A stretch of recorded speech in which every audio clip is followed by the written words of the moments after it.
Good morning, ladies and gentlemen. This morning we're going to go over some traffic procedures. There's been lots of confusion. We've changed some things. So for now, go ahead and disregard what you have been told before. Pay attention, and these will be the new procedures. So we're going to go over some times for dismissal, the dismissal procedure, answer some questions, and then talk about woodpeckers. Dismissal times. Wave 1, this is all upper school students, including upper school drivers who have any lower school students in their carpool. You are dismissed at 3:20. You should be packed up and ready to go at 3:20 and should get outside as soon as you can, of course, while maintaining appropriate behavior, for example, social distancing and not running.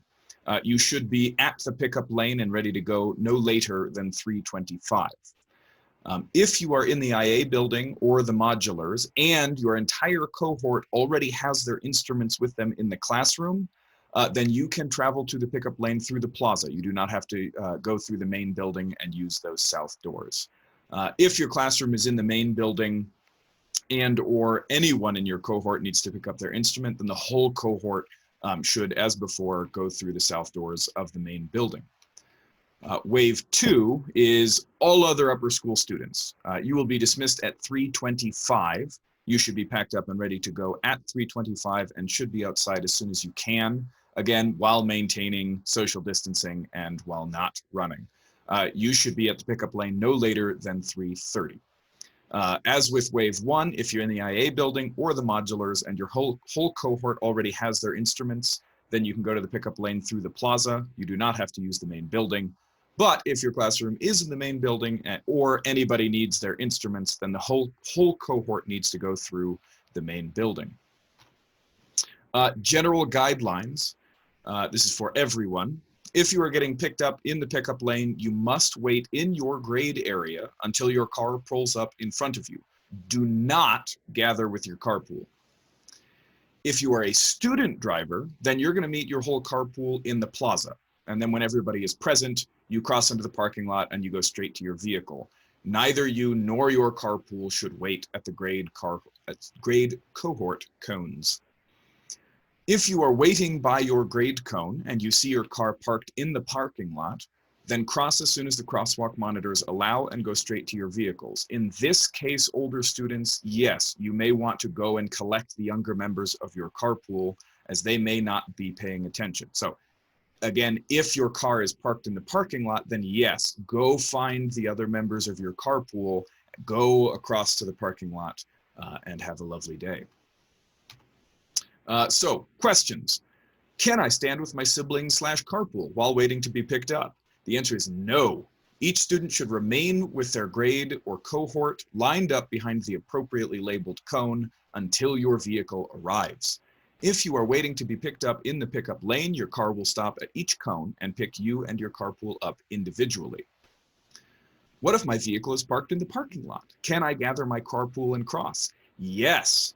If your vehicle is parked, you do not have to wait. Older students gather your carpool from their grade areas, cross the crosswalks, and go to your vehicle. However, you may not gather your carpool until your vehicle is in the lot. Don't gather together in anticipation of your arrival or because you know they'll be there in a couple of minutes. Until they are actually there and parked, remain with your cohort. If I am an upper school student who drives, do I have to stand in line? No! As mentioned before, you should meet your carpool in the plaza. You should not go to the pickup lane until your carpool is gathered and you are ready to cross into the parking lot, or someone in your carpool misunderstood and is waiting by the curb. In that case, go get them, bring them back to the plaza, and once you've got your full group, cross into the parking lot and have a good day. If I am in a carpool with a student driver, do I have to stand in line? Again, no. If you are being driven home by a student, you should gather with your carpool in the plaza until you are ready to leave. Now, before you get to class, have you ever wondered how woodpeckers avoid getting brain damage? 80 to 100 times the force of gravity is enough to concuss a human being, but woodpeckers strike trees with 1,200 to 1,400 times the force of gravity. How do they not get concussions? There's a few reasons. They have a few skull adaptations, so their skull is denser, little tougher. And inside their skull, there's less liquid and space between their brain and their skull, which means that their brain can't, move around as much as a human brain can. But, and this I think is the coolest part, they also have this nifty tongue adaptation where their tongue wraps all the way around their skull, which they can then, project out of their mouth. But when they're actually striking the tree, it wraps around their skull and stabilizes it, and then also has a cushioning effect so that the force that actually hits their skull is significantly reduced. And I think that's super cool and wish that I could do that.